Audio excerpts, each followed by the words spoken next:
प्रदेश में विधानसभा की 9 सीटों पर उपचुनाव का ऐलान हो चुका है। मंगलवार को चुनाव आयोग ऐलान करते हुए मतदान के लिए 13 नवंबर की तारीख फाइनल की है। वहीं फाइनल नतीजे 23 नवंबर की तारीख को आ जाएंगे। तारीख का ऐलान होने के साथ ही सत्तारूढ़ भाजपा के साथ ही समाजवादी पार्टी, कांग्रेस, बहुजन समाज पार्टी ने कमर कस ली है। आयोग ने महाराष्ट्र और झारखंड विधानसभा के साथ ही इन सीटों पर उपचुनाव का ऐलान किया है। 10 में से एक सीट मिल्कीपुर पर चुनाव का ऐलान नहीं हुआ है। वहीं उत्तराखंड की केदारनाथ विधानसभा सीट पर 20 नवंबर को वोटिंग और परिणाम 23 नवंबर को आएगा। तो यूपी में होने वाले उपचुनाव ने कैसे माहौल गर्म कर दिया है, बताएंगे आपको इस स्पेशल स्टोरी में। नमस्कार, आप देख रहे हैं कैपिटल टीवी उत्तर प्रदेश। मैं हूं आपके साथ पल्लवी सिंह।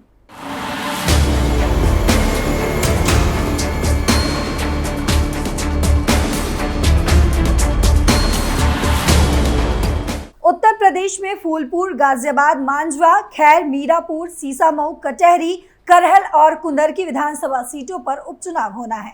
इनमें से कानपुर की सीसामऊ सीट को छोड़कर अन्य सभी सीटें विधायकों के सांसद बन जाने की वजह से खाली हुई है। सीसामऊ से इरफान सोलंकी के सजायाफ्ता हो जाने की वजह से सीट पर उपचुनाव हो रहा है। अयोध्या जिले की मिल्कीपुर सीट को लेकर अभी कोई ऐलान नहीं हुआ है। यूपी से सांसद बने 9 विधायकों ने 10 से 14 जून के बीच इस्तीफा दे दिया था।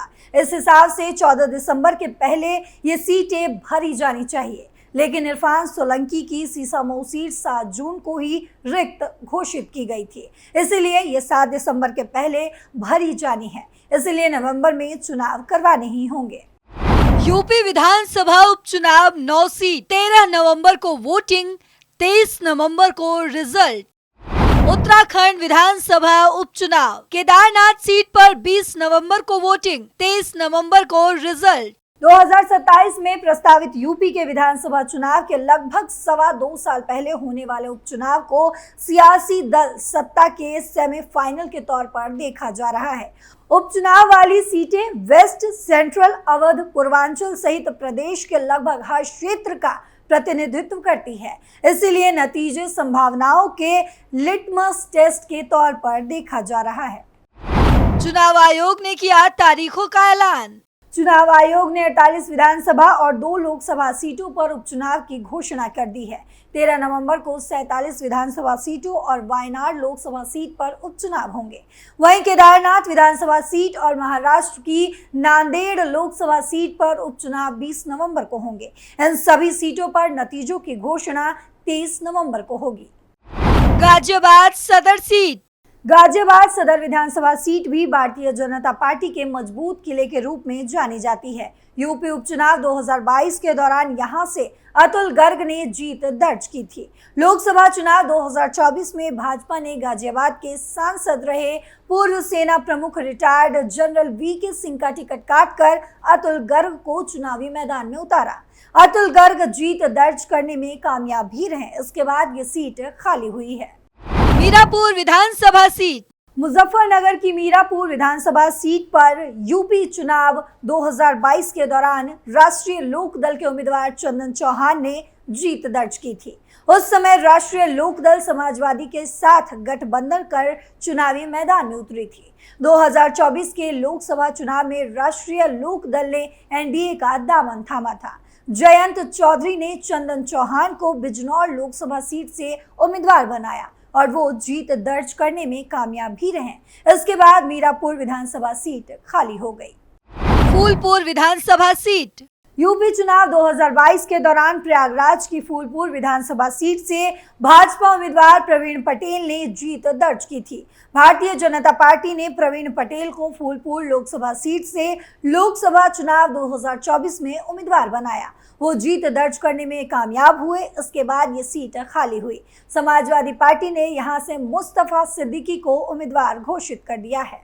करहल विधानसभा सीट, मैनपुरी जिले के तहत करहल विधानसभा सीट आती है। यहां से अखिलेश यादव यूपी चुनाव 2022 में जीत दर्ज कर पहली बार विधायक बने थे।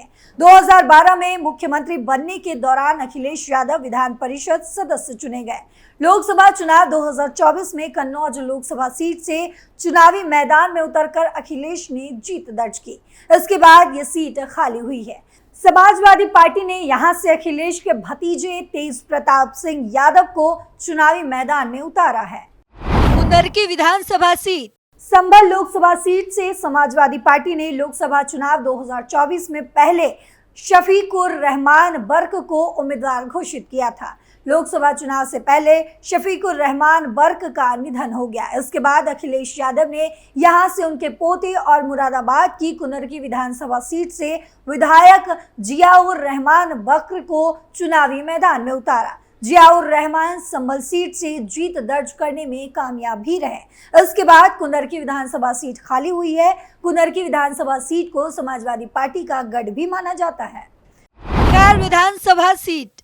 अलीगढ़ की खैर विधानसभा सीट को भारतीय जनता पार्टी के गढ़ के रूप में देखा जाता है। यहां से यूपी चुनाव 2022 में अनूप वाल्मीकि ने भाजपा के टिकट पर जीत दर्ज की थी। भाजपा ने उन्हें लोकसभा चुनाव 2024 में हाथरस सीट से उम्मीदवार बनाया। अनूप वाल्मीकि जीत दर्ज करने में कामयाब भी रहे। इसके बाद खैर विधानसभा सीट खाली हुई है। समाजवादी पार्टी की कोशिश इस सीट पर जीत दर्ज कर भाजपा के किले में सेंधमारी की है।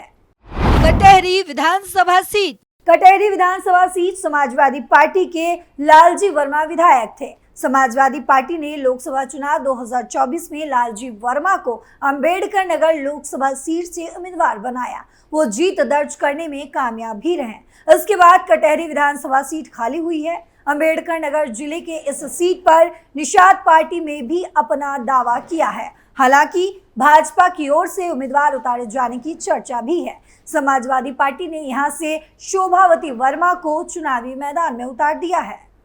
सीसामऊ विधानसभा सीट। कानपुर के सीसामऊ विधानसभा सीट से यूपी चुनाव 2022 के दौरान समाजवादी पार्टी उम्मीदवार इरफान सोलंकी ने जीत दर्ज की थी। इरफान सोलंकी इसके बाद से लगातार कानूनी पचड़ा में फंस गए थे। एक महिला के घर जलाने के मामले में इरफान सोलंकी को कोर्ट ने 7 साल की जेल की सजा सुनाई। इसके बाद जनप्रतिनिधित्व अधिनियम के तहत उनकी विधानसभा सदस्यता चली गई। कानपुर की सीसामऊ विधानसभा सीट खाली हो गई। सपा ने यहां से इरफान सोलंकी की पत्नी नसीम सोलंकी को चुनावी मैदान में उतार दिया है। मिल्कीपुर पर कोई ऐलान नहीं। मिल्कीपुर विधानसभा सीट पर चुनाव आयोग की तरफ से उपचुनाव की कोई सूचना नहीं दी गई है। अयोध्या की फैजाबाद लोकसभा सीट से चुनावी जीत दर्ज कर समाजवादी पार्टी ने बड़ा उलटफेर कर दिया है।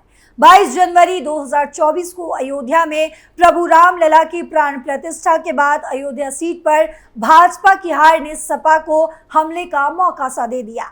सपा ने यहां से दलित नेता अवधेश प्रसाद को चुनावी मैदान में उतारा था। फैजाबाद लोकसभा सीट से जीत दर्ज करने वाले अवधेश प्रसाद मिल्कीपुर विधानसभा सीट से यूपी चुनाव 2022 में विधायक चुने गए थे। अब समाजवादी पार्टी ने उपचुनाव के लिए अवधेश प्रसाद के बेटे अजीत प्रसाद को उम्मीदवार बनाया है। हाई कोर्ट में मुकदमा लंबित होने के चलते इलेक्शन कमीशन ने मिल्कीपुर उपचुनाव की तारीख घोषित नहीं की है। दरअसल पूर्व विधायक गोरखपुर बाबा ने 2022 आम चुनाव को लेकर हाई कोर्ट में याचिका दायर कर रखी थी। ये याचिका 2022 विधानसभा चुनाव में हारने के बाद गोरखनाथ बाबा ने सपा के अवधेश प्रसाद के चुनाव जीतने को लेकर दायर की थी, जो कोर्ट में लंबित है। उपचुनाव में भी सपा कांग्रेस साथ। आपको मालूम हो कि इस उपचुनाव में समाजवादी पार्टी और कांग्रेस मिलकर चुनाव लड़ रही है। हालांकि अब तक दोनों दलों के बीच सीटों का समझौता सामने नहीं आया है। सपा ने इसके लिए 6 सीटों पर अपने उम्मीदवारों की घोषणा कर भी दी है। अभी 4 सीटें बची हुई हैं और इनमें से 1 या 2 सीटों पर कांग्रेस अपने प्रत्याशी उतार सकती है। वहीं अगर बीजेपी की बात करें तो सत्ताधारी दल राज्य की 10 में से 9 सीटों पर चुनाव लड़ने की तैयारी कर रही है, जबकि 1 सीट अपने सहयोगी दल राष्ट्रीय लोक दल के लिए छोड़ सकती है। कहा जा रहा है कि हाल ही में बीजेपी की बैठक में यह तय हुआ है कि मुजफ्फरनगर की मीरापुर सीट, जो कि पहले आरएलडी के पास ही थी, वो जयंत चौधरी की पार्टी के लिए छोड़ा जा सकता है। दरअसल आरएलडी के चंदन चौहान ही इस सीट से विधायक थे, लेकिन बिजनौर से सांसद चुने जाने के बाद उन्होंने मीरापुर सीट छोड़ दी थी। महाराष्ट्र और झारखंड के शेड्यूल का ऐलान। अब महाराष्ट्र में 20 नवंबर को वोटिंग होगी और 23 को नतीजे आ जाएंगे। राज्य की सभी 288 सीटों पर एक ही चरण में मतदान होना है। चुनाव आयोग के मुताबिक नामांकन की आखिरी तारीख 29 अक्टूबर होगी। वहीं झारखंड में 2 चरणों में मतदान होंगे। चुनाव आयुक्त के मुताबिक 13 और 20 नवंबर को मतदान होगा। वहीं इसी राज्य के चुनावी नतीजे भी महाराष्ट्र के साथ ही आएंगे। महाराष्ट्र और झारखंड दोनों राज्यों के विधानसभा चुनाव के नतीजे 30 नवंबर को ही आएंगे। इस तैयारी को लेकर आपकी क्या राय है, कमेंट बॉक्स में जरूर बताते जाइएगा। फिलहाल मेरे साथ इतना ही। देश और दुनिया की तमाम खबरों के लिए देखते रहिए कैपिटल टीवी। नमस्कार।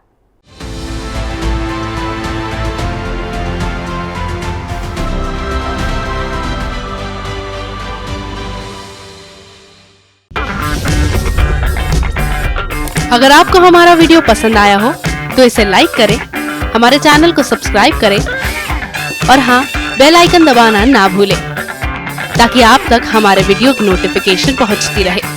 आप अपना सुझाव हमें कमेंट बॉक्स में दे सकते हैं। हमारे साथ जुड़ने के लिए शुक्रिया।